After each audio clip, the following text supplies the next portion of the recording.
अरे दम धर नच खतिर बतरी काजल मेकअप करे में उतबाड़ी ओनी बैचल। बाबू मेकअप ढेर भइल, चलो भैया बोलिला उन्होंने पैसा मिली फिर 2 रुपया दिबैब। अरे अब की पारी तार जंगला केवाड़ी कुल लग जाई, चिंता जिन करो। अच्छा रुको चलो तनी दौरा में डेग डाली। Presented by Adishakti films.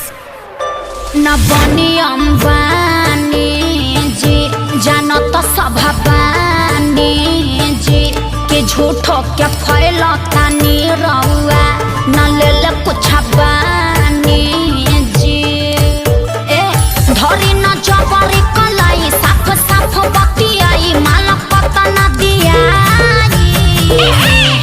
अरे मुँह खोल के मांगा मुँह मांगा जानू दा ए ब्यास मान न जा। अरे फेंकू हो या औरी देहब कुछ ही ना। क्या दीजिएगा? 2 रुपया हो 2 रुपया आ गए औकात पर। 2 रुपया हो 2 रुपया हम जानत नहीं। बोरा में अकेले ला 2 रुपया हो। बोरा में अकेले ला 2 रुपया हो। उमर हिला के पौने 2 रुपया। बोरा में अकेले ला 2 रुपया। अरे दोस्त क्या होते हैं? उमर हिला के पौने 2 रुपया। अरे अब विवेक जी फिर से आई तो गौरा में क्या देना चुआता पसीना भेजल समीज हो बाटना कि भेजल समीज हो बाटना कि भीतरे रोबे सब चीज भेजल समीज हो बाटना।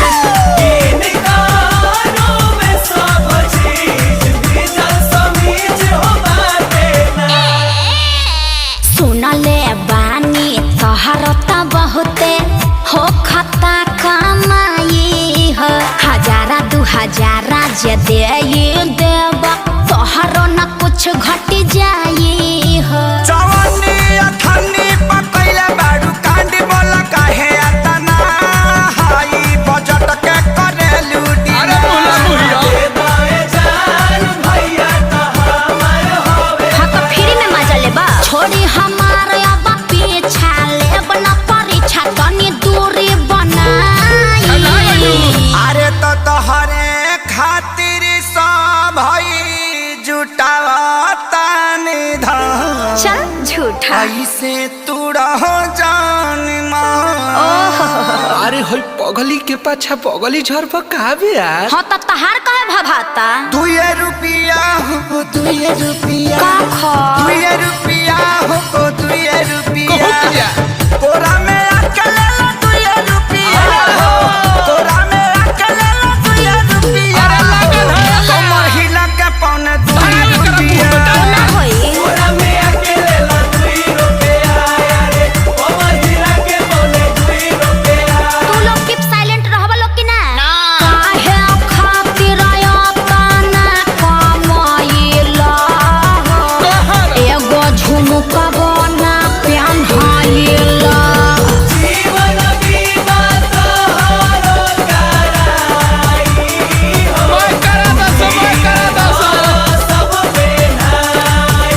हाँ तो एगो हाई हिल के सैंडल किनवा दलो। सुननी हरोडा नली गली क्या ठीका तोहरो तक तने चले हो। ठीक सुन लिया। त कंजूस क्या पहले तू बाड़ा रुपया करोड़ों बा भले हो। अरे अचल संपत्ति हो प्रभु तू राज सुन करे चले कबेर हमरो बना दो मिजान। सुन सुगीना त जीवन भर बैठी के छिलबू पिया। अच्छा अखिलेश खेसारी है ने आई आकाश श्याम क्या बोलाई रात भगाना ओकनी के गवा शहर से लेकर गवाई। शहर तक बाजेला। अरे धन धन्य कैलू दिल से बाटे धन्यवाद। वेलकम जादव जी। रह जीवन भर जिया जिया एम मजनू के सारू तू तो देखे में लागत तारा। का? हारू बेबी फारू बजट बढ़ाओ। बैगनो बेच दे। बेच दो 2 रुपया होते हैं 2 रुपया। 2 रुपया होते हैं 2 रुपया। ले ला। चुमा चटाई दे हम 2 रुपया हो।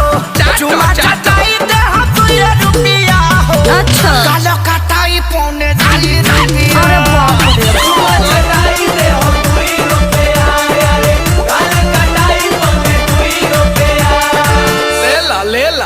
अरे बाजार खत्म करो लोग, जा अपना घर।